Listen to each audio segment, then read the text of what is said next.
ناظرین ہمیں جوائن کیا علی جعفر خان صاحب نے. علی جعفر خان صاحب آپ سینئر جرنلسٹ ہیں, آپ چیزوں کو بڑا کینلی آبزرو کرتے ہیں, اینالائز کرتے ہیں, آپ نے ہمیں جوائن کیا, تھینک یو سو مچ. علی صاحب کیا کہیں گے 2025 پاکستان کے لیے کیسا رہا, سیاست میں کیسا رہا, انٹرنیشنلی کیسا رہا, کیا کہیں گے آپ علی جعفر صاحب, جبکہ نیوزی لینڈ میں جو ہے وہ تقریبات کا آغاز ہو چکا ہے نیو ایئر کی. جی سب سے پہلے بلوچ صاحب, میں بہت تھوڑی آواز آپ کی آ رہی تھی, مجھے جتنی سمجھ آئی ہے میں اس کا جواب دینے کی کوشش کروں گا. 2025 آپ نے غالباً پوچھا کہ پاکستان کے لیے کیسا سال رہا. 2025 بلوچ صاحب پاکستان کے لیے بہت سارے ویز میں ایک انٹرنیشنل جو پولیٹکس شفٹ آیا ہے, جو پیراڈائم شفٹ آیا ہے, اس میں پاکستان کی سیاست میں بھی اور پاکستان کی انٹرنیشنل سٹینڈنگ میں بھی, پاکستان کی انٹرنیشنل لابینگ میں بھی کچھ واضح تبدیلیاں جو ہیں اس سال میں نظر آئیں. جہاں ایک جانب پاکستان کا انٹرنل جو نظام ہے اس میں بہت سارے معاملات میں سیاسی جماعتوں کا آپس میں جو ہے ایک کشیدگی کا ماحول رہا, انریسٹ رہا, وہاں انٹرنیشنلی پاکستان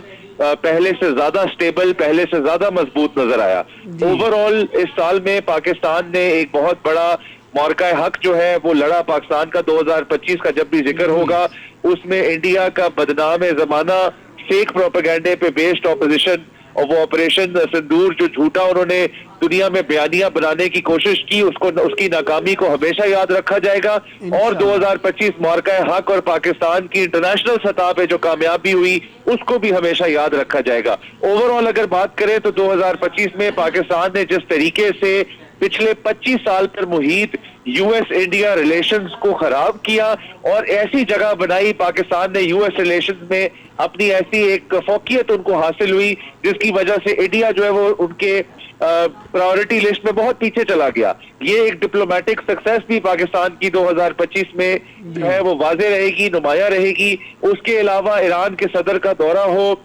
ایران کا پاکستان کا شکریہ ادا کرنا ہو, اس کے علاوہ جو آپ کے ملٹری اکانومی ہے اس میں پاکستان اور چائنا کے جو معاہدے ہیں ان کا ذکر کرنا ہو, چاہے امریکہ کی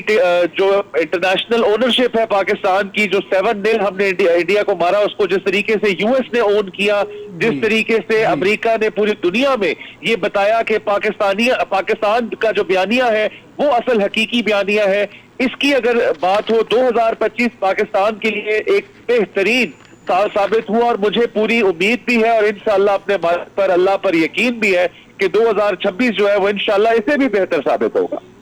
آپ علی جعفر صاحب کیا میسج دینا چاہیں گے؟ آپ نے دیکھا کہ پاکستانی عوام کس طرح سے نیو ایئر سیلیبریٹ کرتی ہے, تو ان کو کیا میسج دینا چاہیں گے آپ؟ جی میں سمجھتا ہوں بلوچ صاحب کہ 2025 کا جو سال ہے اس کا جو اختتام ہے, ہم جو بھی پیغام دے دیں, جنہوں نے نیو ایئر بنانی ہے وہ تو لوگ بنائیں گے, لیکن میں آپ کو یہ درخواست کروں گا کہ پاکستان انٹرنلی مشکل حالات سے گزرا ہے. اس سال میں فائنینشل معاملات جو ہے ان کی تنگی بہت سارے لوگوں پہ رہی ہے. بہتر ہوگا اگر 2025 کا اختتام اللہ کا ادا کیا اور اپنے سب پہ ایک نظر رکھے, نظر کرم رکھے, جہاں جہاں جن لوگوں کو ضرورت ہے ان کا احساس کریں, ایک دوسرے کا سہارا بنے, اپنے دلوں کو نرم کریں. 2026 میں 2025 کی جو دوریاں ہیں ان کو مٹاتے ہوئے اپنی تکلیفوں کا ازالہ کرنے کی کوشش کریں. 2026 میں دعا مانگتا ہوں پاکستان کو کہ اللہ پاک جیسے 2026-25 میں انٹرنیشنلی ہمیں کامیابی حاصل ہوئی, اس سے زیادہ کامیابی 26 میں حاصل ہو. اور جہاں تک تعلق ہے اندرونی معاملات کی, تو میری یہ بھی دعا ہے کہ 2025 میں جو سیاسی کشیدگی رہی اور جس کی وجہ سے ملک میں ایک انٹرنل انریسٹ رہا, میں دعا کرتا ہوں کہ میرا مالک خالق 2026 میں ان لوگوں کے لیے آسانیاں ہوں. اور ایک بلوچ صاحب آپ کے چینل کے پلیٹ فارم سے میں یہ بھی کہوں گا کہ جو اقتدار میں بیٹھے لوگ ہیں وہ اپنے دل نرم کریں. میری ان سے بھی گزارش ہے کہ 2026 میں جو سیاسی اسیران ہیں ان کے لیے آسانیاں کریں. علی صاحب کیا سمجھتے ہیں پاکستان کا سب سے بڑا ایشو